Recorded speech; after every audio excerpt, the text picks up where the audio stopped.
के थोड़ा ऐसा हो जाता है।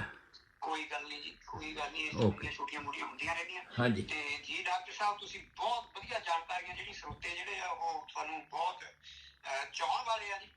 ਤੁਹਾਡੀ ਖਬਰਸਾਰ ਆ ਜਿਹੜੀ ਉਹ ਫੈਲ ਰਹੀ ਆ ਤੇ ਤੁਹਾਡਾ ਬਹੁਤ ਜਿਹੜਾ ਸਵਾਗਤ ਵੀ ਕੀਤਾ ਜਾ ਤੇ ਸ਼ਲਾਘਾ ਵੀ ਤੁਹਾਡੇ ਪ੍ਰੋਗਰਾਮ ਦੀ ਹੋ ਰਹੀ ਆ। ਮੈਂ ਵੀ ਕਰਦਾ ਆਪਣੇ ਵੱਲੋਂ ਤੇ ਸਾਡਾ ਸਾਰਾ ਜਿਹੜਾ ਪ੍ਰਵਾਦ ਰੇਡੀਓ ਸਾਰੇ ਪ੍ਰਵਾਦ ਰੇਡੀਓ ਵੱਲੋਂ ਸਾਡੀ ਜਿੰਨੀ ਵੀ ਟੀਮ ਦੇ ਮੈਂਬਰ ਆ ਸਾਰਿਆਂ ਵੱਲੋਂ ਅਸੀਂ ਤੁਹਾਡੇ ਪ੍ਰੋਗਰਾਮ ਦੀ ਬਹੁਤ ਸ਼ਲਾਘਾ ਕਰਦੇ ਹਾਂ ਕਿਉਂਕਿ ਸਰੋਤੇ ਵੀ ਆ ਜਿਹੜੇ ਉਹ ਇਸ ਤਰ੍ਹਾਂ ਦੇ ਪ੍ਰੋਗਰਾਮਾਂ ਕਰਕੇ ਹੀ ਸਾਡੇ ਪ੍ਰੋਗਰਾਮ ਨਾਲ ਜੁੜਦੇ ਆ। बहुत मेहरबानी चीमा साहब, बहुत शुक्रिया कि सारे लोग सुन रहे ने। मैं समझना भी जिन्नी ज़्यादा ये गल लोगों तक पहुँचे, लोगों च अवेयरनेस होवे, अपने शरीर बारे ये जानकारी कर सकन। आम तौर ते पहले ज़माने दे विच की हुंदा सीगा, पुछो पछाई एक दूसरे नाल पिंडां च गल्लां चलदियां सी। किसे माई नूं पुछ लिया फलानी वड्डी बेबे ने आह गल कही सी, इहनूं ऐ होवे ते इस तरह कर दिया जी। ਉਹ ਤੁਹਾਡੀ ਗੱਲ ਤੋਂ ਮੈਨੂੰ ਪ੍ਰੋਗਰਾਮ ਸ਼ੁਰੂ ਕਰਨ ਤੋਂ ਪਹਿਲਾਂ ਇੱਕ ਗੱਲ ਯਾਦ ਆ ਗਈ ਕਿ ਵਿਚਾਰੇ ਕੋਈ ਹਕੀਮ ਸਾਹਿਬ ਸੀਗੇ ਤੇ ਉਹ ਬਿਮਾਰ ਹੋ ਗਏ ਕਿਉਂਕਿ ਜਾਣਕਾਰੀਆਂ ਤੇ ਇਸ ਤਰ੍ਹਾਂ ਦੀਆਂ ਹੁੰਦੀਆਂ ਸੀਗੀਆਂ, ਉਹਦੇ 'ਚ ਤਰਕ ਨਹੀਂ ਸੀ ਹੁੰਦਾ, ਉਹਦੇ 'ਚ ਕੋਈ ਲੌਜਿਕ ਵਾਲੀ ਗੱਲ ਨਹੀਂ ਸੀ ਹੁੰਦੀ। ਪਰ ਹਾਂ ਆ ਹੁੰਦਾ ਹੈ ਜੀ, ਕਰ ਲਓ ਜੀ, ਉਸ ਤਰ੍ਹਾਂ ਕਰ ਲਓ ਜੀ, ਸਾਰੇ ਇੱਕ ਦੂਜੇ ਨੂੰ ਕਰਦੇ ਸੀ ਤੇ ਉਹਦੇ ਵਿੱਚ ਨੁਕਸਾਨ ਵੀ ਹੁੰਦੇ ਸੀ। ਹਕੀਮ ਸਾਹਿਬ ਵਿਚਾਰੇ ਬਿਮਾਰ ਹੋ ਗਏ ਔਰ ਜਦੋਂ ਉਹ ਜ਼ਿਆਦਾ ਤਕਲੀਫ ਹੋਣੀ ਸ਼ੁਰੂ ਹੋ ਗਈ ਤੇ ਉਹਨਾਂ ਨੇ ਕਿਸੇ ਡਾਕਟਰ ਨੂੰ ਬੁਲਾ ਲਿਆ ਵੀ ਜਿਹੜਾ ਆਲਰੇਡੀ ਮੈਡੀਕਲ ਕਾਲਜਾਂ 'ਚ ਕੋਈ ਪੜ੍ਹ ਕੇ ਆਇਆ ਹੈ, ਕੋਈ ਸਿੱਖਿਆ, ਉਹਨੂੰ ਪਤਾ ਹੈ ਸਰੀਰ ਦਾ ਵੀ ਇਹ ਤਾਂ ਵਿਚਾਰਾ ਮਰਨ ਲੱਗਾ ਹੈ ਤਾਂ ਬਹੁਤ ਬੁਰਾ ਔਖਾ ਹੋ ਗਿਆ। ਉਹ ਡਾਕਟਰ ਆ ਗਿਆ, ਉਹਨੇ ਵੇਖਿਆ ਵੀ ਹਕੀਮ ਸਾਹਿਬ ਨੇ ਮੱਥੇ ਦੇ ਉੱਤੇ ਲੇਪ ਬੜਾ ਮੋਟਾ ਜਿਹਾ ਲਾਇਆ ਹੋਇਆ। ਉਹਨੇ ਕਿਹਾ ਵੀ ਇਹ ਲੇਪ ਕਾਹਦਾ ਲਾਇਆ ਇਹਨੂੰ? ਉਹ ਕਹਿੰਦੇ ਜੀ ਤੇ ਧਨੀਆਂ ਦਾ ਲੇਪ ਲਾ ਰਹੇ ਨੇ 3-4 ਦਿਨ ਤੋਂ। ਤੇ ਕਹਿੰਦੇ ਧਨੀਆ ਉੱਤੋਂ ਦਸੰਬਰ ਦਾ ਮਹੀਨਾ ਆ, ਤੁਸੀਂ ਧਨੀਆਂ ਦਾ ਲੇਪ ਲਾਇਆ, ਉਹ ਤਾਂ ਠੰਡਾ ਹੁੰਦਾ ਆ ਹੈਂ। ਸੋ ਉਹ ਕਹਿੰਦਾ ਹਕੀਮ ਸਾਹਿਬ ਨੂੰ ਗੁੱਸਾ ਜਿਹਾ ਚੜ੍ਹ ਗਿਆ ਵੀ ਮੈਂ ਤਾਂ ਹਕੀਮ ਆ ਬੜਾ ਪੁਰਾਣਾ ਤੇ ਮੇਰੀ ਸਾਰੀ ਗੱਲ ਚੱਲਦੀ। ਉਹ ਕਹਿੰਦਾ ਜੀ ਦਾਰੁਲ ਸ਼ਿਫਾ ਜਿਵੇਂ ਲਿਖਿਆ ਹੋਇਆ ਹੈ, ਦਾਰੁਲ ਸ਼ਿਫਾ 'ਚ ਲਿਖਿਆ ਹੋਇਆ ਮੇਰੇ ਸਿਰ ਦਰਦ ਹੁੰਦਾ ਸੀਗਾ ਤੇ ਮੈਂ ਧਨੀਆ ਦਾ ਲੇਪ ਲਾ ਲਿਆ। ਉਹ ਕਹਿੰਦਾ ਯਾਰ ਮੈਨੂੰ ਵਿਖਾਓ ਕਿਹੜੇ ਦਾਰੁਲ ਸ਼ਿਫਾ 'ਚ ਇਹ ਗੱਲ ਲਿਖਿਆ ਹੋਇਆ ਹੈ। ਉਹਨੇ ਕਿਤਾਬ ਲਿਆਂਦੀ ਆਪਣੀ ਪੁਰਾਣੀ ਜੀ, ਕਿਤੇ ਉਰਦੂ ਦੀ ਲਿਖੀ ਹੋਈ ਸੀ, ਉਹ ਕੱਢ ਕੇ ਲਿਆਂਦੀ ਤੇ ਜਦੋਂ ਪੜ੍ਹਿਆ ਉਹ ਲਿਖਿਆ ਸੀਗਾ ਬਿਆਨ ਸਿਰ ਦਰਦ ਗਰਮੀਆਂ। ਹਾਂਜੀ, ਉਹ ਗਰਮੀਆਂ ਦਾ ਵਿਚਾਰੇ ਨੇ ਪੜ੍ਹਿਆ ਹੀ ਨਹੀਂਗਾ ਤੇ ਸਿਰਫ ਬਿਆਨ ਸਿਰ ਦਰਦ ਤੇ ਧਨੀਆਂ ਦਾ ਲੇਪ ਪੜ੍ਹ ਲਿਆ ਤੇ ਲਾਉਣਾ ਸ਼ੁਰੂ ਕਰਤਾ। ਹਾਂਜੀ, ਅੱਜ ਜ਼ਮਾਨਾ ਬੜਾ ਐਡਵਾਂਸ ਹੋ ਗਿਆ ਚੀਮਾ ਸਾਹਿਬ ਤੇ ਲੋਕ ਹਰ ਗੱਲ ਨੂੰ ਤਰਕ ਸੰਗਤ ਭਾਲਦੇ ਨੇ ਕਿ ਇਹਦੇ ਵਿੱਚ ਲੌਜਿਕ ਕੀ ਹੈ, ਜੋ ਤੂੰ ਕਹਿ ਰਿਹਾ ਆ ਉਹਦੇ ਵਿੱਚ ਲੌਜਿਕ ਕੀ ਹੈਗੀ ਆ। ਸੋ ਉਸ ਲੌਜਿਕ ਨੂੰ ਵੇਖ ਕੇ ਆਮ ਤੌਰ ਤੇ ਅੱਜ ਕੱਲ੍ਹ ਮੈਡੀਕਲ ਸਾਇੰਸ ਜਿਹੜੀ ਹੈ ਬੜੀ ਸਾਇੰਟੀਫਿਕ ਅਪਰੋਚ ਹਰ ਗੱਲ ਦੀ ਲੈਂਦੀ ਹੈ ਕਿ ਜਿਹੜੀ ਗੱਲ ਤੁਸੀਂ ਕਰ ਰਹੇ ਹੋ ਉਹਦੀ ਸੱਚਾਈ ਕੀ ਹੈ, ਸਬੂਤ ਕੀ ਹੈ ਇਸ ਗੱਲ ਦਾ। ਸੋ ਉਸੇ ਤਰ੍ਹਾਂ ਹੀ ਅਸੀਂ ਜਿਹੜੀਆਂ ਗੱਲਾਂ ਇੱਥੇ ਆਪਣੇ ਸਰੋਤਿਆਂ ਨੂੰ ਦੱਸ ਰਹੇ ਹਾਂ ਉਹ ਗੱਲਾਂ ਸਾਇੰਟੀਫਿਕ ਪ੍ਰੂਵਡ ਨੇ। ਹੁਣ ਤੱਕ ਪਤਾ ਨਹੀਂ ਕਿੰਨੀਆਂ ਡਿਸੈਕਸ਼ਨਾਂ ਕਰਕੇ ਜਿਹੜਾ ਇੱਕ ਡਾਕਟਰ ਬਣ ਕੇ ਆਉਂਦਾ ਚੀਮਾ ਸਾਹਿਬ, ਉਹ ਬਹੁਤ ਸਾਰੀ ਥਾਰੋ ਟ੍ਰੇਨਿੰਗ ਦੇ ਵਿੱਚੋਂ ਲੰਘਦਾ। ਪਹਿਲੇ 2 ਸਾਲ ਅਸੀਂ ਲੋਕ ਸਾਰੇ ਮੁਰਦਿਆਂ ਦੀ ਚੀਰ ਫਾੜ ਹੀ ਕਰਦੇ ਹਾਂ। ਇੱਕ ਇੱਕ ਅੰਗ, ਇੱਕ ਇੱਕ ਨਾੜੀ, ਇੱਕ ਇੱਕ ਮਾਸਪੇਸ਼ੀ ਨੂੰ ਸਾਨੂੰ ਵੇਖਣਾ ਪੈਂਦਾ ਕਿ ਕਿਹੜੀ ਕਿੱਥੋਂ ਜਾਂਦੀ ਹੈ। ਨਾਲ ਨਾਲ ਕਿਤਾਬਾਂ ਪੜ੍ਹਨੀਆਂ, ਨਾਲ ਨਾਲ ਅਸੀਂ ਚੀਰ ਕੇ ਵੇਖਣੀ ਹੈ ਵੀ ਜੋ ਵੀ ਕੁਛ ਉਹਦੇ 'ਚ ਲਿਖਿਆ ਹੈ ਤੇ ਉਹ ਇੱਕ ਤਰ੍ਹਾਂ ਨਾਲ ਦਿਮਾਗ ਦੇ ਵਿੱਚ ਗੱਲਾਂ ਸੈੱਟ ਹੋ ਜਾਂਦੀਆਂ ਨੇ। ਕਿਸੇ ਨੇ ਰਸਤੇ ਤੇ ਜਾਣਾ ਹੋਵੇ, ਸੜਕ ਤੇ ਜਾਣਾ ਹੋਵੇ ਤੇ ਜਿਹੜੀ ਸੜਕ ਤੇ ਉਹ ਰੋਜ਼ ਜਾਂਦਾ ਆ ਉਹਨੂੰ ਕੋਈ ਭੁਲੇਖਾ ਜਾਂ ਨਹੀਂ ਰਹਿੰਦਾ ਜਾਂ ਯਾਦ ਕਰਨ ਦੀ ਲੋੜ ਨਹੀਂ ਰਹਿੰਦੀ ਵੀ ਆ ਮੇਰੇ ਘਰ ਨੂੰ ਰਸਤਾ ਜਾਂਦਾ ਤੇ ਮੋੜ ਕਿਹੜਾ ਪੈਣਾ ਤੇ ਕਿੱਥੋਂ ਮੈਂ ਕਿਵੇਂ ਮੁੜਨਾ ਆ। ਇਸੇ ਤਰ੍ਹਾਂ ਹੀ ਹਾਂਜੀ ਜਿਹੜੇ ਮੈਡੀਕਲ ਸਾਇੰਸ ਪੜ੍ਹ ਕੇ ਆਏ ਨੇ ਡਾਕਟਰ ਲੋਕ, ਉਹ ਸਾਰੇ ਦੇ ਸਾਰੇ ਹੀ ਇਸ ਗੱਲ ਨੂੰ ਜਾਣਦੇ ਆ ਕਿ ਕਿੰਨੀ ਮਿਹਨਤ ਤੋਂ ਬਾਅਦ ਇੱਕ ਡਾਕਟਰ ਬਣਦਾ ਆ ਔਰ ਉਸ ਮਿਹਨਤ ਦੇ ਨਾਲ ਹੀ ਅਸੀਂ ਇਹ ਇੱਕ ਡਾਕਟਰ ਪੈਦਾ ਹੁੰਦਾ 5 ਸਾਲਾਂ ਦੇ ਵਿੱਚ ਜਿਹਨੇ ਇਸ ਗੱਲ ਦੀ ਥਾਰੋ ਸਟੱਡੀ ਕੀਤੀ ਹੁੰਦੀ ਹੈ। ਤੇ ਮੈਂ ਇਹ ਚਾਹੁੰਦਾ ਕਿ ਇਸ ਉਮਰ ਵਿੱਚ ਆ ਕੇ ਜਿੰਨੀ ਵੀ ਉਹ ਜਾਣਕਾਰੀ ਅਸਾਂ ਹਾਸਲ ਕੀਤੀ ਹੋਈ ਹੈ ਉਹ ਸਾਰੀ ਦੀ ਸਾਰੀ, ਬੇਸ਼ੱਕ ਅਸੀਂ ਲੋਕਾਂ ਨੇ ਅੰਗਰੇਜ਼ੀ ਜੀ ਪੜ੍ਹੀ ਹੁੰਦੀ, ਅੰਗਰੇਜ਼ੀ ਜੀ ਪਹਿਲਾਂ ਕਿਤਾਬਾਂ ਸਾਰੀਆਂ ਹੁੰਦੀਆਂ ਸੀ ਔਰ ਉਹਨੂੰ ਅਸੀਂ ਤੇ ਪੰਜਾਬੀ ਜਾਣਦੇ ਆ ਨਾ, ਅਸੀਂ ਤੇ ਸਮਝਦੇ ਆ ਨਾ ਉਸ ਗੱਲ ਦਾ ਭਾਵ, ਤੇ ਉਸ ਸਾਰੀ ਗੱਲ ਨੂੰ ਅਸੀਂ ਪੰਜਾਬੀ ਦੇ ਵਿੱਚ ਆਪਣੀ ਕਮਿਊਨਿਟੀ ਤੱਕ ਪਹੁੰਚਾ ਸਕੀਏ ਤਾਂ ਕਿ ਉਹ ਇਸ ਗੱਲ ਦੇ ਜਾਣਕਾਰ ਹੋ ਜਾਣ, ਕਿਤੇ ਉਰਦੂ ਦਾ ਦਾਰੁਲ ਸ਼ਿਫਾ ਹੀ ਨਾ ਪੜ੍ਹਦੇ ਰਹਿ ਜਾਈਏ ਤੇ ਸਾਨੂੰ ਉਹਦਾ ਮਤਲਬ ਨਾ ਪਤਾ ਹੋਵੇ। ਤੇ ਅਸੀਂ ਸਹੀ ਗੱਲ ਤਰਕ ਸੰਗਤ ਦੱਸ ਸਕੀਏ ਲੋਕਾਂ ਨੂੰ।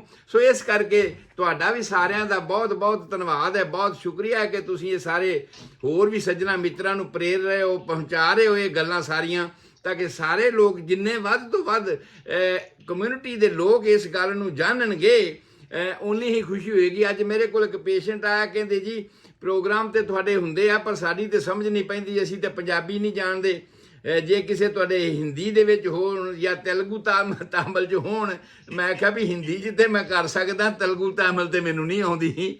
ਕਹਿਣ ਤੋਂ ਭਾਵ ਇਹ ਆ ਵੀ ਲੋਕਾਂ 'ਚ ਅਵੇਅਰਨੈਸ ਜਾ ਰਹੀ ਹੈ ਕਿ ਹਾਂ, ਕਿਉਂਕਿ ਆਮ ਤੌਰ ਤੇ ਮੈਂ ਵੇਖਿਆ ਵੀ ਜਿੰਨੇ ਵੀ YouTube ਦੇ ਉੱਪਰ ਡਾਕਟਰ ਆਉਂਦੇ ਆ ਨਾ, ਬਹੁਤ ਸਾਰੇ ਆਉਂਦੇ ਨੇ, ਔਰ ਜਿੰਨੇ ਵੀ ਆਉਂਦੇ ਨੇ ਉਹ ਸਾਰੇ ਮੋਟੀਆਂ ਜਿਹੜੀਆਂ ਬਿਮਾਰੀਆਂ ਨੇ, ਸ਼ੂਗਰ ਦੀ ਹੋਈ, ਅਰਥਰਾਈਟਿਸ ਦੀ ਹੋਈ, ਇਸ ਤਰ੍ਹਾਂ ਕਰਕੇ ਖਾਸ ਇੱਕ ਬਿਮਾਰੀਆਂ ਨੂੰ ਲੈ ਕੇ ਬਲੱਡ ਪ੍ਰੈਸ਼ਰ ਵਗੈਰਾ ਹੋਇਆ, ਉਹਨਾਂ ਦੇ ਉੱਪਰ ਹੀ ਵਾਰ-ਵਾਰ ਉਹ ਆਪਣੀ ਦੁਹਰਾਈ ਤੇ ਆਪਣੀ ਟੈਕਨੀਕ, ਆਪਣੀ ਜਿਹੜੀ ਸਮਝਦਾਰੀ ਹੈ ਉਹ ਦੱਸੀ ਜਾ ਰਹੇ ਆ। ਪਰ ਸਿਸਟੇਮੈਟਿਕ ਤੌਰ ਤੇ ਇਸ ਸਰੀਰ ਦੀ ਜਾਣਕਾਰੀ ਤੇ ਸਿਸਟੇਮੈਟਿਕ ਇਸ ਸਰੀਰ ਦੇ ਅੰਗ ਦੀ ਬਿਮਾਰੀ ਹਜੇ ਤੱਕ ਮੈਂ ਨਹੀਂ ਵੇਖਿਆ ਕਿ ਕਿਸੇ ਵੀ ਹੋਰ ਡਾਕਟਰ ਨੇ ਇਹ ਪ੍ਰੋਗਰਾਮ ਸ਼ੁਰੂ ਕੀਤਾ ਹੋਵੇ। ਪਰ ਆਪਣੀ ਕਮਿਊਨਿਟੀ ਵਾਸਤੇ ਮੈਂ ਸਮਝਦਾ ਵੀ ਤੁਸੀਂ ਸਾਰੇ ਦੇ ਸਾਰੇ ਸੱਜਣ ਇਸ ਗੱਲ ਵਾਸਤੇ ਸਹਿਯੋਗ ਕਰੋ ਕਿ ਜਿੰਨੀ ਵੱਧ ਤੋਂ ਵੱਧ ਸਾਡੀ ਕਮਿਊਨਿਟੀ ਦੇ ਵਿੱਚ ਇਹ ਗੱਲ ਪੰਜਾਬੀ ਦੇ ਵਿੱਚ ਪਹੁੰਚ ਸਕੇ, ਉਹ ਜਾਣਕਾਰ ਹੋ ਸਕਣ। ਸੋ ਆਓ ਅੱਜ ਦਾ ਇਹ ਪ੍ਰੋਗਰਾਮ ਆਪਾਂ ਸ਼ੁਰੂ ਕਰਦੇ ਹਾਂ। ਅਸੀਂ ਸਟੋਮਕ ਤੇ ਪਹੁੰਚ ਗਏ ਸੀ ਕੱਲ, ਈਸੋਫੇਗਸ ਤੇ ਸਟੋਮਕ ਦੀਆਂ ਗੱਲਾਂ ਚੱਲੀਆਂ ਸੀਗੀਆਂ ਕੁਝ ਸਾਂਝੀਆਂ, ਤੇ ਉਸ ਤੋਂ ਬਾਅਦ ਸਟੋਮਕ ਦੀ ਗੱਲ ਚੱਲੀ ਸੀ ਕਿ ਇਹ ਜੇ ਟਾਈਪ, ਜਿਵੇਂ ਅੰਗਰੇਜ਼ੀ ਦਾ ਅੱਖਰ ਜੇ ਲਿਖੀਦਾ ਨਾ, ਇਸ ਟਾਈਪ ਦੀ ਇਹਦੀ ਸ਼ਕਲ ਆ, ਔਰ 5ਵੇਂ ਵੀਕ ਦੇ ਵਿੱਚ ਇਹਦੀ ਬਣਤਰ ਬਣ ਜਾਂਦੀ ਹੈ ਮਾਂ ਦੇ ਪੇਟ ਦੇ ਵਿੱਚ ਹੀ। ਫਿਰ ਹੌਲੀ ਹੌਲੀ ਇਹਦੀ ਕੈਪੈਸਿਟੀ ਜਿਹੜੀ ਹੈ ਉਹ ਵਧਣੀ ਸ਼ੁਰੂ ਹੋ ਜਾਂਦੀ ਹੈ, ਔਰ 30 cc ਤੋਂ ਵੱਧਦਿਆਂ ਹੁਣ ਅਸੀਂ ਐ ਵੀ ਕਈ 6-6 7-7 ਰੋਟੀਆਂ ਵੀ ਖਾ ਜਾਂਦੇ ਆ। ਇਹ ਇਲਾਸਟਿਕ ਮੈਂਬਰੇਨ ਦਾ ਬਣਿਆ ਹੁੰਦਾ, 3 ਤਰ੍ਹਾਂ ਦੇ ਇਹਦੇ ਮਸਲਸ ਹੁੰਦੇ ਨੇ, ਔਰ ਤਿੰਨੋਂ ਤਰ੍ਹਾਂ ਦੇ ਜਿਹੜੇ ਮਸਲਸ ਨੇ ਇਸ ਨੂੰ ਪੂਰੀ ਤਰ੍ਹਾਂ ਮਜ਼ਬੂਤੀ ਦਿੰਦੇ ਨੇ ਕਿ ਜੇ ਤੁਸੀਂ ਵੱਧ ਵੀ ਖਾ ਲਓ ਤੇ ਤੁਸੀਂ ਉਸ ਨੂੰ ਬਰਦਾਸ਼ਤ ਕਰ ਸਕੋ। ਇਸ ਵੱਧ ਖਾਣ ਵਾਲਾ ਜਾਂ ਘੱਟ ਖਾਣ ਵਾਲਾ ਜਿਹੜਾ ਸਿਗਨਲ ਹੈ, ਜਿਹਦੇ ਤੋਂ ਸਾਨੂੰ ਪਤਾ ਲੱਗਦਾ ਬਸ ਇਹ ਮੈਂ ਰੱਜ ਗਿਆ, ਜਾਂ ਮੈਨੂੰ ਹੁਣ ਭੁੱਖ ਨਹੀਂ ਲੱਗੀ, ਜਾਂ ਮੈਨੂੰ ਤੇ ਭੁੱਖ ਬਹੁਤ ਲੱਗੀ ਹੈ, ਉਹ ਭਾਈ ਤੂੰ ਤੇ ਹੁਣੇ ਹੀ ਰੋਟੀਆਂ ਖਾ ਕੇ ਹਟਿਆ, ਤੂੰ ਫਿਰ ਭੁੱਖ ਕਹਿ ਰਿਹਾ। ਇਹ ਜਿਹੜਾ ਸਿਗਨਲ ਹੈ ਸਾਡਾ ਚੀਮਾ ਸਾਹਿਬ, ਇਹ ਥਾਇਰਾਇਡ ਹਾਰਮੋਨ ਦੇ ਕੋਲ ਆ। ਸਾਡਾ ਥਾਇਰਾਇਡ ਹਾਰਮੋਨ ਜਿਹੜਾ ਗਲੇ ਦੇ ਵਿੱਚ ਥਾਇਰਾਇਡ ਗਲੈਂਡ ਲੱਗਿਆ ਹੋਇਆ ਹੈ, ਇਹ ਇਸ ਸਾਰੀ ਗੱਲ ਨੂੰ ਕੰਟਰੋਲ ਕਰਦਾ ਆ, ਜਿਹਨੂੰ ਅਸੀਂ ਕਹਿੰਦੇ ਆ ਮੈਟਾਬੋਲਿਜ਼ਮ। ਔਰ ਉਸ ਮੈਟਾਬੋਲਿਜ਼ਮ ਦੇ ਵਿੱਚ ਹੀ ਇਹ ਗੱਲ ਆਉਂਦੀ ਆ ਭਈ ਜਦੋਂ ਸਾਨੂੰ ਭੁੱਖ ਲੱਗਦੀ, ਕਿਸੇ ਗੱਲ ਦੀ ਕ੍ਰੇਵਿੰਗ ਹੁੰਦੀ ਹੈ, ਕਿਸੇ ਗੱਲ ਦੀ ਐਵਰਸ਼ਨ ਹੁੰਦਾ ਹੈ ਕਿ ਅਸੀਂ ਨਹੀਂ ਖਾਣੀ, ਨਹੀਂ ਮਨ ਕਰਦਾ ਇਸ ਖਾਣ ਨੂੰ, ਮਿੱਠਾ ਨਹੀਂ ਖਾਣ ਨੂੰ ਮਨ ਕਰਦਾ, ਜਾਂ ਨਮਕੀਨ ਵਾਲੀਆਂ ਚੀਜ਼ਾਂ ਨਹੀਂ ਖਾਣ ਨੂੰ ਮਨ ਕਰਦਾ, ਜਾਂ ਮਿੱਠਾ ਹੀ ਖਾਣ ਨੂੰ ਮਨ ਕਰਦਾ ਹੈ, ਜਾਂ ਸ਼ਰਾਬ ਹੀ ਪੀਣ ਨੂੰ ਮਨ ਕਰਦਾ ਆ, ਜਾਂ ਕੋਈ ਹੋਰ ਨਸ਼ੇ ਵਾਲੀਆਂ ਚੀਜ਼ਾਂ ਖਾਣ ਨੂੰ ਮਨ ਕਰਦਾ।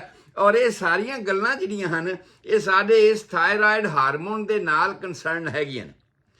ਮਤਲਬ ਕੀ ਹੋਇਆ ਕਿ ਸਟੋਮਕ ਦੀ ਇਸ ਸਾਰੀ ਕਾਰਵਾਈ ਨੂੰ ਵੀ ਥਾਇਰਾਇਡ ਹਾਰਮੋਨ ਕੰਟਰੋਲ ਕਰਦਾ ਆ।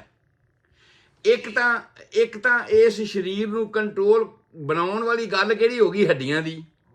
ਹੱਡੀਆਂ ਨੂੰ ਢੱਕਣ ਵਾਲੀ ਤੇ ਹੱਡੀਆਂ ਨੂੰ ਕੰਟਰੋਲ 'ਚ ਚਲਾਉਣ ਵਾਲੀ ਹੋ ਗਈ ਮਾਸਪੇਸ਼ੀਆਂ ਵਾਲੀ। ਇੱਕ ਅਸੀਂ ਗੱਲ ਕਰ ਰਹੀ ਕਿ ਨਰਵਸ ਸਿਸਟਮ ਦੀ ਹੈਗੀ ਹੈ, ਜਿਹਦੀਆਂ 12 ਪੇਅਰਸ ਕ੍ਰੈਨੀਅਲ ਨਰਵਸ ਹੁੰਦੀਆਂ ਨੇ, ਜਾਂ ਵਰਟੇਬਰਲ ਨਰਵ ਰੀੜ੍ਹ ਦੀ ਹੱਡੀ ਵਿੱਚ ਜਾਂਦੀਆਂ ਨਰਵਸ ਹੁੰਦੀਆਂ ਨੇ, ਉਹ ਅੰਗਾਂ ਨੂੰ ਕੰਟਰੋਲ ਕਰਦੀਆਂ ਨੇ। ਪਰ ਇਹਨਾਂ ਤੋਂ ਇਲਾਵਾ ਇੱਕ ਹੋਰ ਸਿਸਟਮ ਹੈਗਾ ਆ ਜਿਹੜਾ ਬਾਡੀ ਦੇ ਸਾਰੇ ਅੰਗਾਂ ਨੂੰ ਕੰਟਰੋਲ ਕਰਦਾ। ਭਾਵ ਇੱਕ ਹੀ ਡਿਪਾਰਟਮੈਂਟ ਨਹੀਂ ਹੈਗਾ ਵੀ ਪੁਲਿਸ ਹੋ ਗਈ ਤੇ ਹੋ ਗਈ, ਉਹਦੇ ਤੇ ਹੋਰ ਇੰਟੈਲੀਜੈਂਸੀ ਡਿਪਾਰਟਮੈਂਟ ਕਈ ਦੇ ਕਈ ਬਣੇ ਹੋਏ ਆ, ਜਿਹੜੇ ਆਪਣੇ ਆਪਣੇ ਤਰੀਕੇ ਨਾਲ ਇਸ ਸਰੀਰ ਦੇ ਸਾਰੇ ਅੰਗਾਂ ਨੂੰ ਕੰਟਰੋਲ ਕਰਦੇ ਨੇ, ਤੇ ਉਹਨਾਂ ਦੀ ਫੰਕਸ਼ਨਿੰਗ ਜਿਹੜੀ ਹੈ, ਉਹਨਾਂ ਦੇ ਕੰਮ ਕਰਨ ਦਾ ਜਿਹੜਾ ਢੰਗ ਆ, ਜਾਂ ਉਹਨਾਂ ਨੂੰ ਸੁਚਾਰੂ ਰੂਪ ਨਾਲ ਚਲਾਉਣਾ ਹੈ, ਇਹ ਉਹਨਾਂ ਦੀ ਜ਼ਿੰਮੇਵਾਰੀ ਹੁੰਦੀ ਹੈ। ਔਰ ਇਹ ਹਾਰਮੋਨ ਦੀ ਗੱਲ ਆਪਾਂ ਕਰ ਰਹੇ ਹਾਂ ਕਿ ਥਾਇਰਾਇਡ ਹਾਰਮੋਨ ਦਾ ਇਹ ਕੰਮ ਹੁੰਦਾ ਹੈ, ਤੇ ਉਹ ਮਿਹਦੇ ਨੂੰ ਵੀ, ਇਸ ਸਟੋਮਕ ਜਿਹਨੂੰ ਅਸੀਂ ਕਹਿੰਦੇ ਆ, ਉਸ ਨੂੰ ਵੀ ਕੰਟਰੋਲ ਕਰਦਾ ਹੈਗਾ। ਅਸੀਂ ਇਹ ਗੱਲ ਕੱਲ ਕਰ ਚੁੱਕੇ ਹਾਂ, ਮੈਂ ਸਿਰਫ ਰਿਪੀਟ ਹੀ ਕਰ ਰਿਹਾ ਹਾਂ ਕਿ ਇਹਦਾ ਉੱਪਰ ਵਾਲਾ ਜਿਹੜਾ ਮੂੰਹ ਹੈ, ਡਾਇਆਫਰਾਮ ਤੋਂ ਸਾਡੀ ਛਾਤੀ ਤੇ ਪੇਟ ਦੀ ਦੀਵਾਰ ਤੋਂ ਤਕਰੀਬਨ 1.5 ਇੰਚ ਹੇਠਾਂ ਹੁੰਦਾ ਹੈ। ਭਾਵ ਜਿਹੜੀ ਸਾਡੀ ਫੂਡ ਪਾਈਪ ਜਿਹਨੂੰ ਅਸੀਂ ਈਸੋਫੇਗਸ ਕਿਹਾ ਸੀ, ਉਹ 1.5 ਇੰਚ ਆਮ ਤੌਰ ਤੇ ਡਾਇਆਫਰਾਮ ਤੋਂ ਹੇਠਾਂ ਆ ਕੇ ਇਸ ਨੂੰ ਮਿਲਦੀ ਹੈ। ਔਰ ਉਹ ਹਿੱਸਾ ਜਿਹੜਾ ਆ ਦਿਲ ਦੇ ਨੇੜੇ ਹੁੰਦਾ, ਜਿਸ ਕਰਕੇ ਅਸੀਂ ਉਹਨੂੰ ਕਹਿੰਦੇ ਆ ਕਾਰਡਿਕ ਔਰੀਫਿਸ। ਕਾਰਡਿਕ ਦਾ ਮਤਲਬ ਹੁੰਦਾ ਹਾਰਟ, ਔਰੀਫਿਸ ਦਾ ਮਤਲਬ ਹੁੰਦਾ ਸੁਰਾਖ। ਜਿਹੜਾ ਮਿਹਦੇ ਦੇ ਵਿੱਚ ਦਿਲ ਦੇ ਨੇੜੇ ਸੁਰਾਖ ਹੈਗਾ ਆ, ਉਸ ਦੇ ਵਿੱਚ ਆ ਕੇ ਇਹ ਈਸੋਫੇਗਸ ਜੁੜਦਾ ਹੈਗਾ ਆ। ਪਰ ਕੁਝ ਹਿੱਸਾ ਸਟੋਮਕ ਦਾ ਉੱਪਰ ਵਾਲੇ ਪਾਸੇ ਰਹਿ ਜਾਂਦਾ ਫੰਡਸ, ਜਿਵੇਂ ਟੋਪੀ ਬਣੀ ਹੁੰਦੀ ਹੈ ਕਿਸੇ ਚੀਜ਼ ਦੀ ਸਟੋਮਕ ਦੀ, ਹੇਠਲੇ ਪਾਸੇ ਉਹਦੀ ਬਾਡੀ ਆ ਜਾਂਦੀ ਹੈ ਔਰ ਫਿਰ ਇਹ ਮੁੜ ਜਾਂਦਾ ਹੈ। ਜਿਵੇਂ ਜੇ ਅੱਖਰ ਅੰਗਰੇਜ਼ੀ 'ਚ ਲਿਖਿਆ ਜਾਂਦਾ ਤੇ ਅੱਗੇ ਨੂੰ ਹਾਕੀ ਵਾਂਗੂ ਮੁੜ ਜਾਂਦਾ ਆ, ਉਸ ਤਰ੍ਹਾਂ ਹਾਕੀ ਵਾਂਗੂ ਇਹ ਮੁੜਿਆ ਹੋਇਆ ਅੱਗੇ ਨੂੰ ਹੁੰਦਾ, ਤੇ ਉਹ ਹਿੱਸੇ ਨੂੰ ਅਸੀਂ ਕਹਿੰਦੇ ਹਾਂ ਪਾਇਲੋਰਿਕ ਹਿੱਸਾ। ਬਣਤਰ ਦੇ ਮਾਸਪੇਸ਼ੀਆਂ ਦੀ ਆਪਾਂ ਗੱਲ ਕਰ ਲਈ ਸੀ, ਤੇ ਉਸ ਤੋਂ ਬਾਅਦ ਅੰਦਰ ਦੇ ਮੇਕੂਸੇ ਦੀ ਗੱਲ ਕਰ ਲਈ ਸੀ। ਉਸ ਤੋਂ ਬਾਅਦ ਅਸੀਂ ਇਹ ਗੱਲ ਕਹੀ ਸੀ ਕਿ ਮਿਹਦੇ ਦੇ ਵਿੱਚ, ਸਟੋਮਕ ਦੇ ਵਿੱਚ ਉੱਪਰ ਵਾਲਾ ਜਿਹੜਾ ਫੰਡਸ ਵਾਲਾ ਏਰੀਆ ਹੈਗਾ ਆ, ਉਹਦੇ ਵਿੱਚ ਐਸਿਡ ਪੈਦਾ ਹੁੰਦਾ ਹੈ। ਉਹਦੇ ਵਿੱਚ ਕੁਦਰਤ ਨੇ ਇਸ ਤਰ੍ਹਾਂ ਦਾ ਇੰਤਜ਼ਾਮ ਕੀਤਾ ਹੋਇਆ ਹੈ ਕਿ ਜਦੋਂ ਵੀ ਕੋਈ ਚੀਜ਼ ਪੇਟ ਵਿੱਚ ਆਵੇ, ਉਸੇ ਵੇਲੇ ਉੱਪਰੋਂ ਸ਼ਾਵਰ ਹੋਵੇ ਐਸਿਡ ਦਾ, ਤਾਂ ਕਿ ਜਿਹੜੀ ਵੀ ਇੱਥੇ ਚੀਜ਼ ਆਉਣ ਵਾਲੀ ਹੈ, ਪਹਿਲਾਂ ਉਹਦੀ ਕਸਟਮ ਵਿਭਾਗ ਵਾਲੇ ਜਿਵੇਂ ਚੈੱਕ ਕਰਦੇ ਆ ਨਾ, ਉਹ ਸਾਰੀ ਉਹਦੀ ਸ਼ਨਾਖਤ ਕੀਤੀ ਜਾਵੇ ਐਸਿਡ ਦੇ ਨਾਲ, ਵੀ ਜੇ ਕੋਈ ਬੈਕਟੀਰੀਆ, ਜੇ ਕੋਈ ਗਲਤ ਚੀਜ਼ ਆਈ ਹੈ ਤੇ ਉਸ ਦੀ ਉੱਥੇ ਹੀ ਪੁਨਛਾਣ ਕਰ ਲਈ ਜਾਵੇ ਤੇ ਉਹਨੂੰ ਖਤਮ ਕਰ ਦਿੱਤਾ ਜਾਵੇ।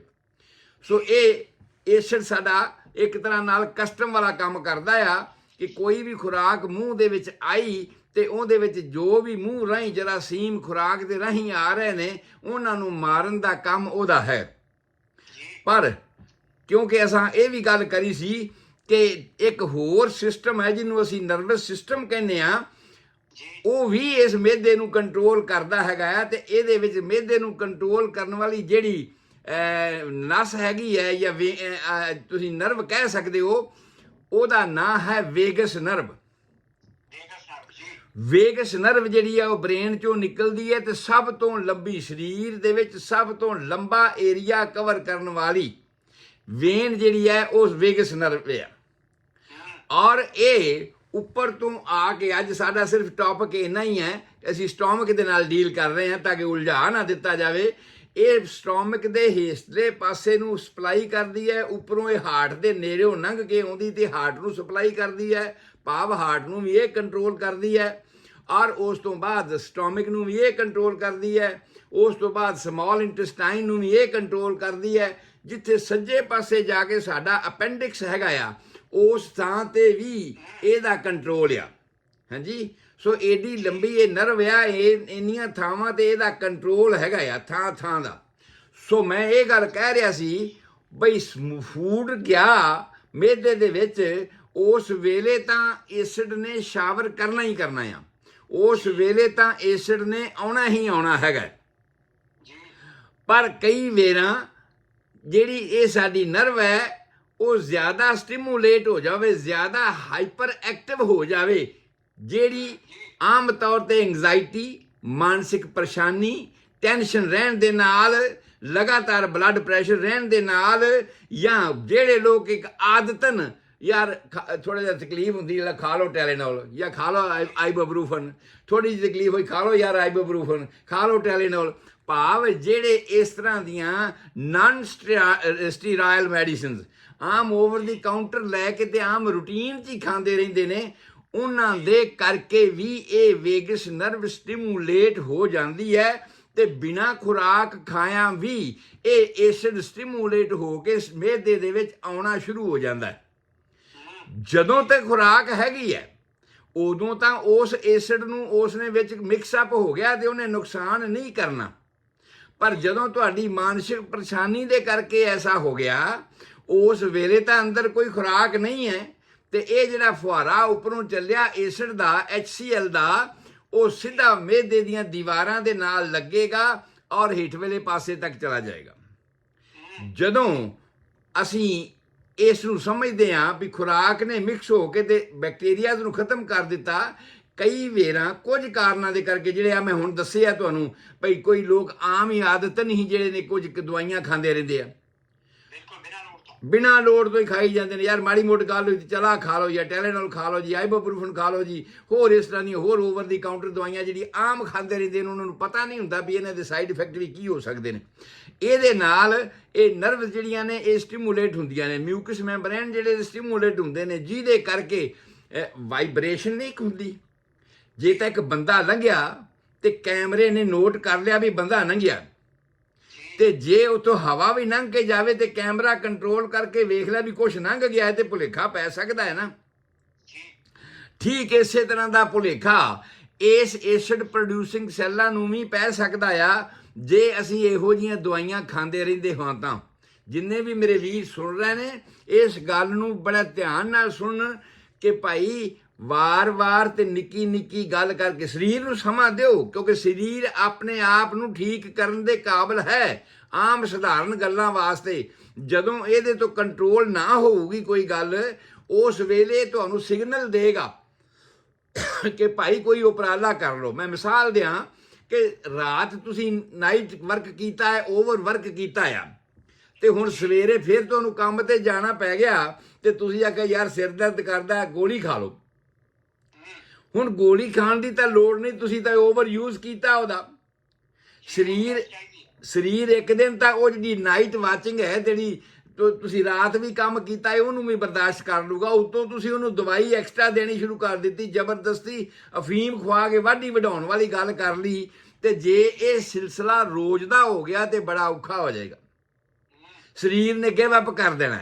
ਉਸ ਹਾਲਾਤ ਦੇ ਵਿੱਚ ਕੀ ਹੋਇਆ ਕਿ ਉਹ ਸ਼ੈਡੋ ਜਿਹੜੀ ਬੰਦੇ ਦੇ ਲੰਘਿਆ ਹੋਣੀ ਸੀ, ਜਾਂ ਜਿਹੜੀ ਖੁਰਾਕ ਦੇ ਲੰਘਿਆ ਹੋਣੀ ਸੀ, ਤੇ ਐਸਿਡ ਨੇ ਸਟਿਮੂਲੇਟ ਹੋਣਾ ਸੀ, ਉਹ ਮਿਹਦੇ ਦੇ ਵਿੱਚ ਐਸਿਡ ਸਟਿਮੂਲੇਟ ਹੋ ਜਾਏਗਾ ਔਰ ਐਸਿਡ ਆਣਾ ਸ਼ੁਰੂ ਹੋ ਜਾਏਗਾ। ਔਰ ਉਹ ਜਦ ਤੁਹਾਡੀਆਂ ਮਿਹਦੇ ਦੀ ਦੀਵਾਰ ਹੈ ਅੰਦਰ ਵਾਲੀ, ਉਹ ਜਿੱਥੇ ਲੱਗੇਗਾ ਉਹਨੂੰ ਸਾੜ ਦੇਗਾ। ਹਾਈਡਰੋਕਲੋਰਿਕ ਐਸਿਡ ਹੁੰਦਾ ਹੈ, HCl ਉਹਨੂੰ ਕਹਿੰਦੇ ਆ, ਔਰ ਉਹ ਜਿੱਥੇ ਲੱਗੇਗਾ ਉਸ ਨੂੰ ਸਾੜ ਦੇਗਾ। ਵੈਸੇ ਕੁਦਰਤ ਨੇ ਐਸੇ ਪ੍ਰਬੰਧ ਕੀਤੇ ਹੋਏ ਨੇ ਕਿ ਭਈ ਜੇ ਖੁਦਾ ਨਾ ਖਾਸਤਾ ਕਿਤੇ ਇੱਕ ਅੱਧ ਵਾਰ ਕਿਤੇ ਐਸਾ ਹੋ ਜਾਵੇ ਤੇ ਤੁਸੀਂ ਉਹਦਾ ਕੰਟਰੋਲ ਕਿਵੇਂ ਕਰਨਾ, ਉਹਨੇ ਆਪਣੇ ਆਪ ਕੰਟਰੋਲ ਬਣਾਇਆ ਵੀ ਹੋਇਆ ਹੈ। ਔਰ ਹੇਠਾਂ ਵਾਲੇ ਪਾਸੇ ਜਿਹੜਾ ਮਿਹਦੇ ਦਾ ਹੇਠਾਂ ਵਾਲਾ ਪਾਸਾ ਆ, ਉਹਦੇ ਵਿੱਚ ਪੈਦਾ ਹੁੰਦੀ ਹੈ ਪੈਪਸਿਨ।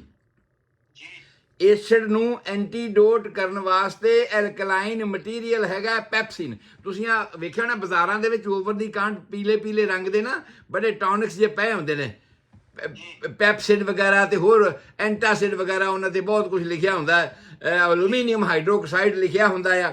ਇਹ ਸਾਰੇ ਦੇ ਸਾਰੇ ਐਂਟੀ ਐਸਿਡ ਹਨ, ਐਂਟਾਸਿਡ ਹਨ, ਭਾਵ ਐਲਕਲਾਈਨ ਹਨ। ਔਰ ਐਸਿਡ ਨੂੰ ਐਂਟੀਡੋਟ ਕਰਨ ਵਾਸਤੇ ਐਲਕਲਾਈਨ ਦਾ ਮਟੀਰੀਅਲ ਜਿਹੜਾ ਕੁਦਰਤ ਨੇ ਖੁਦ ਪੈਦਾ ਕੀਤਾ ਹੋਇਆ, ਔਰ ਸਾਨੂੰ ਉੱਤੋਂ ਦੇਣ ਦੀ ਲੋੜ ਨਹੀਂ। ਪਰ ਜਿਹੜੀ ਗਲਤੀ ਇੱਕ ਵਾਰ ਹੋ ਗਈ, ਕੁਦਰਤ ਉਹਨੇ ਸੁਧਾਰ ਲੂਗੀ। ਪਰ ਜੇ ਤੁਸੀਂ ਵਾਰ-ਵਾਰ ਹੀ ਉਹ ਗਲਤੀਆਂ ਕਰਨੀਆਂ ਸ਼ੁਰੂ ਕਰ ਦਿਓਗੇ ਤੇ ਫਿਰ ਕਈ ਵਾਰ ਕੁਦਰਤ ਲਾਚਾਰ ਹੋ ਜਾਏਗੀ। ਉਸ ਵੇਲੇ ਜੀ ਹਾਂ, ਤੇ ਉਸ ਵੇਲੇ ਫਿਰ ਕੀ ਹੋਏਗਾ, ਉਸ ਵੇਲੇ ਐਸਿਡ ਬਣਨਗੇ, ਔਰ ਐਸਿਡ ਬਣਨਗੇ, ਐਸਿਡ ਦੇ ਨਾਲ ਜ਼ਖਮ ਹੋਣਗੇ, ਔਰ ਤੁਹਾਡੀ ਤਕਲੀਫ ਜਿਹੜੀ ਆ ਉਹਦੇ ਨਾਲ ਵਧਣੀ ਸ਼ੁਰੂ ਹੋ ਜਾਏਗੀ। ਔਰ ਮੈਂ ਤੁਹਾਨੂੰ ਦੱਸਿਆ ਵੀ ਜਦੋਂ ਐਂਗਜ਼ਾਇਟੀ ਹੋਵੇ, ਪਰੇਸ਼ਾਨੀ ਹੋਵੇ, ਸਾਡੀ ਉਹ ਜਿਹੜੀ ਸਿੰਪੈਥੈਟਿਕ ਨਰਵ ਹੈ, ਜਿਹੜੀ ਅਸੀਂ ਹੁਣ ਕਹਿ ਰਹੇ ਹਾਂ ਕਿ ਸਟੋਮਕ ਨੂੰ ਵੀ ਸਪਲਾਈ ਕਰ ਰਹੀ ਹੈ, ਵੇਗਸ ਨਰਵ ਹੈ, ਔਰ ਉਹ ਹਾਰਟ ਨੂੰ ਵੀ ਸਪਲਾਈ ਕਰ ਰਹੀ ਹੈ। ਤੁਸੀਂ ਵੇਖਿਆ ਨਾ ਜਿਹਨੂੰ ਉਲਟੀ ਆਉਂਦੀ ਨਾ, ਉਹਦਾ ਹਾਰਟ ਵੀ, ਦਿਲ ਵੀ ਜ਼ਿਆਦਾ ਧੜਕਣਾ ਸ਼ੁਰੂ ਕਰ ਦਿੰਦਾ, ਕਿਉਂਕਿ ਨਰਵ ਇੱਕ ਆ, ਉਹਨੂੰ ਕੰਟਰੋਲ ਕਰਨ ਵਾਲੀ ਜਿਹੜੀ ਹੈ ਉਹ ਨਰਵ ਇੱਕ ਆ, ਜਿਸ ਕਰਕੇ ਦਿਲ ਵੀ ਉਸੇ ਵੇਲੇ ਧੜਕਦਾ, ਉਲਟੀ ਆਉਂਦੀ ਤੇ ਘਬਰਾਹਟ ਵੀ ਇਸੇ ਕਰਕੇ ਹੁੰਦੀ ਹੈ, ਕਿਉਂਕਿ ਦਿਲ ਨੂੰ ਵੀ ਉਹ ਸਪਲਾਈ ਕਰ ਰਹੀ ਹੈ। ਔਰ ਕਈ ਲੋਕਾਂ ਨੂੰ ਪੇਟ ਦੇ ਵਿੱਚ ਖਾਸ ਤੌਰ ਤੇ ਰਾਈਟ ਸਾਈਡ ਹੇਠਾਂ ਵਾਲੇ ਪਾਸੇ, ਜਿੱਥੇ ਅਸੀਂ ਬੈਲਟ ਬੰਨ੍ਹਨੇ ਆ, ਜਿੱਥੇ ਸਾਡਾ ਅੰਦਰ ਆਂਤੜੀ ਦਾ, ਛੋਟੀ ਆਂਤੜੀ ਦਾ ਵੱਡੀ ਆਂਤੜੀ ਦੇ ਨਾਲ ਜੋੜ ਲੱਗਦਾ ਹੈ, ਉਹਨੂੰ ਸਿਕਲ ਵਾਲਮ ਕਹਿੰਦੇ ਆ, ਉਸ ਥਾਂ ਤੇ ਵੀ ਦਰਦ ਹੁੰਦੀ ਹੈ, ਕਿਉਂਕਿ ਖਿੱਚ ਪੈਂਦੀ ਹੈ, ਕਿਉਂਕਿ ਨਰਵ ਉਹੀ ਹੈ, ਤੇ ਨਰਵ ਦਾ ਫੰਕਸ਼ਨ ਜਿੱਥੇ ਜਿੱਥੇ ਵੀ ਹੋਇਆ ਉੱਥੇ ਉੱਥੇ ਉਹਦਾ ਅਸਰ ਹੋਣਾ ਹੀ ਹੋਣਾ। ਸੋ ਆਪਾਂ ਗੱਲ ਕਰ ਰਹੇ ਹਾਂ ਇਸ ਮਿਹਦੇ ਦੇ ਵਿੱਚ ਪੈਣ ਵਾਲੇ ਨੁਕਸਾਂ ਦੀ।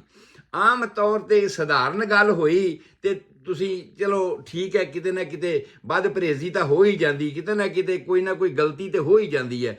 ਉਸ ਹੋ ਗਈ ਗਲਤੀ ਦੇ ਨਾਲ ਅਗਰ ਕੋਈ ਪ੍ਰੋਬਲਮ ਹੁੰਦੀ ਹੈ ਤੇ ਉਸ ਪ੍ਰੋਬਲਮ ਨੂੰ ਅਸੀਂ ਕਹਿੰਦੇ ਆ ਗੈਸਟਰਾਈਟਿਸ।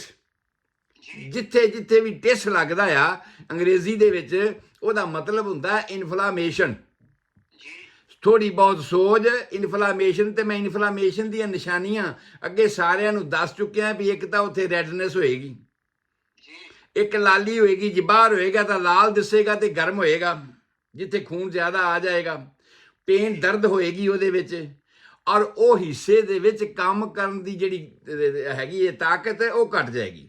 ਮੰਨ ਲਿਆ ਜਾਏ ਅਲਸਰ, ਇਨਫਲਾਮੇਸ਼ਨ ਬਾਹਰ ਸਾਡੀ ਉਂਗਲੀ ਤੇ ਕਿਤੇ ਹੋ ਜਾਂਦਾ ਹੈ ਤੇ ਉਹ ਸਾਡੀ ਉਂਗਲੀ ਕੰਮ ਨਹੀਂ ਕਰਦੀ, ਬਿਲਕੁਲ ਜੀ ਲੱਤ ਜਾਂ ਪੱਟ ਜਾਂ ਕਿਸੇ ਵੀ ਥਾਂ ਤੇ ਕੋਈ ਇਸ ਤਰ੍ਹਾਂ ਦੀ ਗੱਲ ਇਨਫਲਾਮੇਸ਼ਨ ਹੋ ਜਾਂਦਾ ਆ, ਇੱਕ ਤਾਂ ਉੱਤੇ ਸੋਜ ਆ ਜਾਂਦੀ ਹੈ, ਇੱਕ ਲਾਲ ਹੋ ਜਾਂਦਾ ਉਹ, ਇੱਕ ਉਹ ਉੱਥੇ ਉਹਨੂੰ ਹਿਲਾਉਣ ਜਾਉਣ ਨੂੰ ਦਿੱਕਤ ਹੁੰਦੀ, ਤਕਲੀਫ ਹੁੰਦੀ ਹੈ, ਇੱਕ ਉਸ ਅੰਗ ਨਾਲ ਜਿਹੜਾ ਕੰਮ ਹੋਣਾ ਹੈ ਉਹ ਨਹੀਂ ਹੋ ਸਕਦਾ।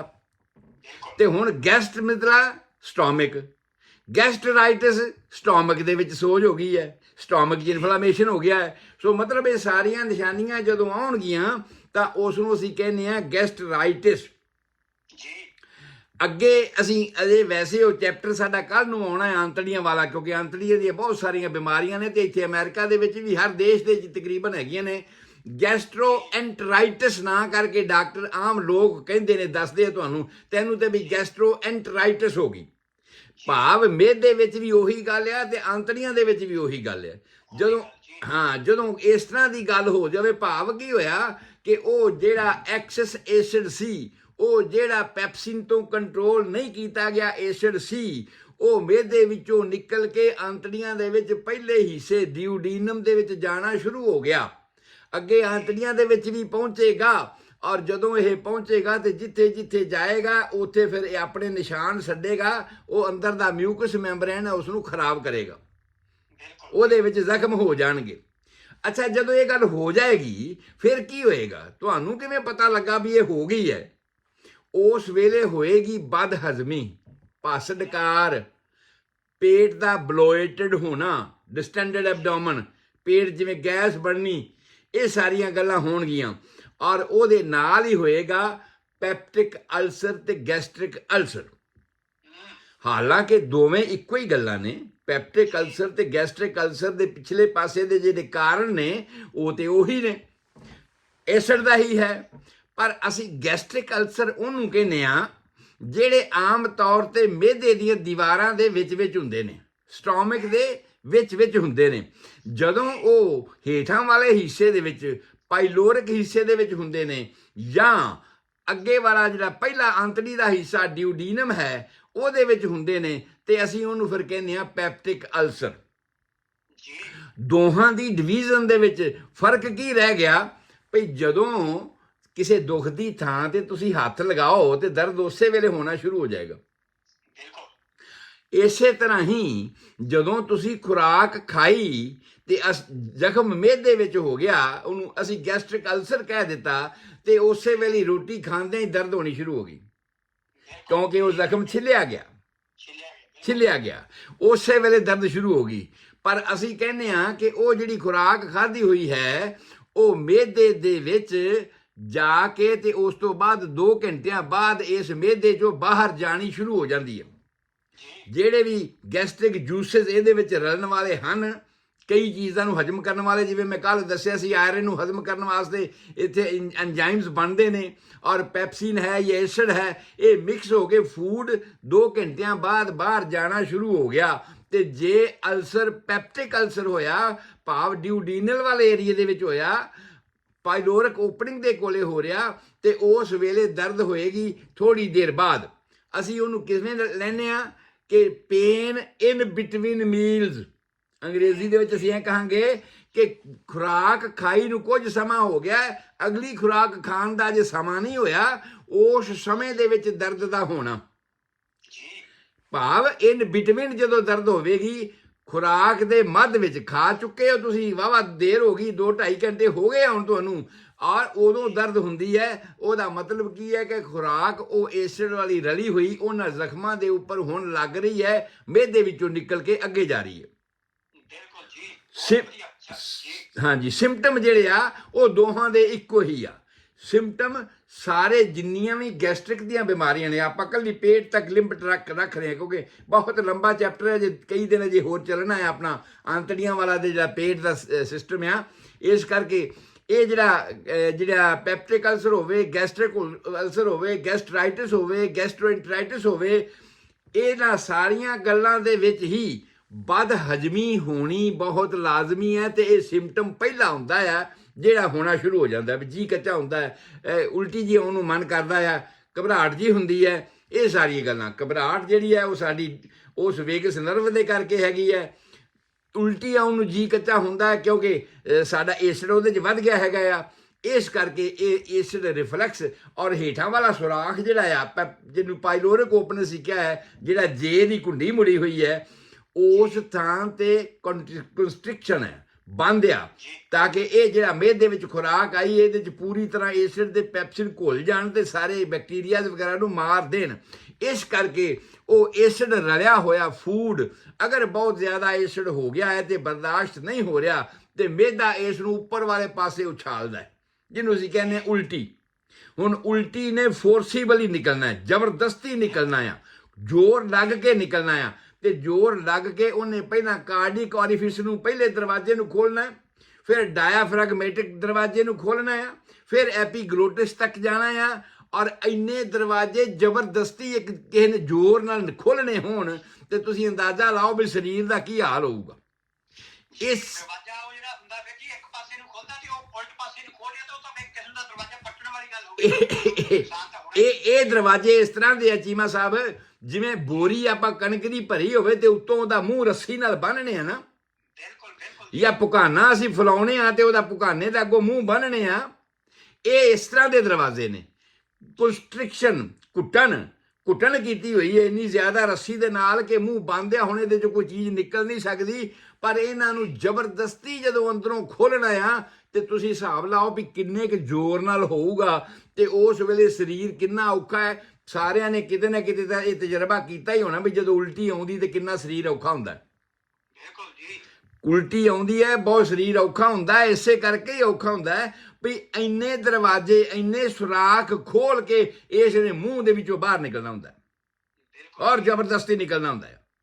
ਔਰ ਖਤਰਾ ਵੀ ਉਸ ਵੇਲੇ ਬਣਿਆ ਹੁੰਦਾ ਹੈ। ਰੱਬ ਨਾ ਕਰੇ ਕਿ ਇਹ ਰਿਵਰਸ ਦੇ ਵਿੱਚ ਕਿਤੇ ਫੇਫੜਿਆਂ ਵਾਲੇ ਪਾਸੇ ਕੋਈ ਚੀਜ਼ ਚਲੀ ਜਾਵੇ, ਉਲਟੀ ਕਰਦਿਆਂ ਕਿਸੇ ਨੂੰ ਅੱਥਰੂ ਆ ਜਾਵੇ ਤੇ ਕੋਈ ਕਿਣਕਾ ਕੋਈ ਚੀਜ਼ ਜਿਹੜੀ ਹੈ, ਹਾਲਾਂਕਿ ਉੱਥੇ ਕੁਦਰਤ ਨੇ ਬੈਰੀਅਰ ਲਾਇਆ ਹੋਇਆ ਉਹ ਵਾਲਵ ਜਿਹੜਾ ਐਪੀਗਲੋਟਿਸ ਦਾ, ਪਰ ਜੇ ਕਿਸੇ ਤਰ੍ਹਾਂ ਕੰਟਰੋਲ ਲਾਸਟ ਹੋ ਗਿਆ, ਕੰਟਰੋਲ ਲਾਸਟ ਹੀ ਹੈ ਕਿ ਜਦੋਂ ਉਲਟੀ ਖੁਰਾਕ ਨੂੰ ਜਾਣਾ ਤਾਂ ਚਾਹੀਦਾ ਹੇਠਾਂ ਨੂੰ, ਆ ਰਹੀ ਹੈ ਉੱਪਰ ਨੂੰ, ਕੰਟਰੋਲ ਤੇ ਲਾਸਟ ਹੀ ਹੈ।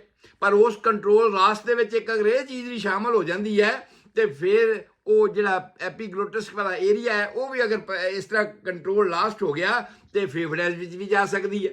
ਸੋ ਇਸ ਤਰ੍ਹਾਂ ਦੀ ਖਤਰਨਾਕ ਪੋਜੀਸ਼ਨ ਜਿਹੜੀ ਹੈ ਇਹ ਆਮ ਤੌਰ ਤੇ ਡਿਸਪੈਪਸੀਆ ਅਸੀਂ ਨੂੰ ਕਹਿੰਦੇ ਆ, ਉਲਟੀ ਆਉਣੀ, ਜੀ ਕੱਚਾ ਹੋਣਾ, ਇਹ ਸਾਰੀਆਂ ਇਸ ਦੀਆਂ ਨਿਸ਼ਾਨੀਆਂ ਇਨੀਸ਼ੀਅਲ ਪਹਿਲੀਆਂ ਨਿਸ਼ਾਨੀਆਂ ਨੇ ਜਿਹੜੀਆਂ ਕਿ ਆਮ ਤੌਰ ਤੇ ਹੋਣੀਆਂ ਸ਼ੁਰੂ ਹੋ ਜਾਂਦੀਆਂ ਨੇ। ਪੇਟ ਭਾਰਾ ਹੋਣਾ ਸ਼ੁਰੂ ਹੋ ਜਾਂਦਾ ਆ।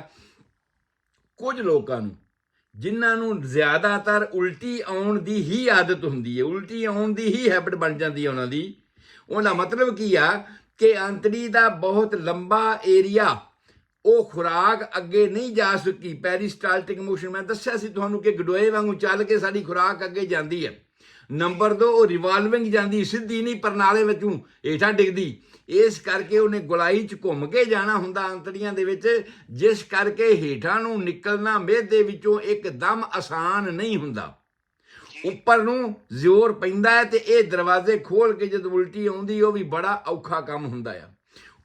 ਔਰ ਇਸ ਹਾਲਾਤ ਦੇ ਵਿੱਚ ਜੇ ਇਹ ਉਲਟੀ ਵਾਲੇ ਪਾਸੇ ਆਉਂਦੀ ਹੈ ਤੇ ਫਿਰ ਉਹਨਾਂ ਲੋਕਾਂ ਨੂੰ ਆਮ ਤੌਰ ਤੇ ਕਬਜ਼ ਦੀ ਸ਼ਿਕਾਇਤ ਰਹਿੰਦੀ ਹੈ। ਭਾਈ ਜਦੋਂ ਵੀ ਇਹ ਰੋਟੀ ਖਾਂਦਾ ਹੈ ਨਾ ਉਦੋਂ ਹੀ ਉਲਟੀ ਆ ਜਾਂਦੀ ਹੈ, ਜਦੋਂ ਇਹ ਕੋਈ ਚੀਜ਼ ਮੂੰਹ 'ਚ ਪਾਉਂਦਾ ਹੈ ਉਹਦੇ ਤੇ ਉਲਟੀ ਆ ਜਾਂਦੀ ਹੈ, ਕਿਉਂਕਿ ਮਿਹਦਾ ਅੰਦਰੋਂ ਐਸਿਡ ਦੇ ਕਰਕੇ ਉਸ ਨੂੰ ਬਰਦਾਸ਼ਤ ਨਹੀਂ ਕਰ ਰਿਹਾ।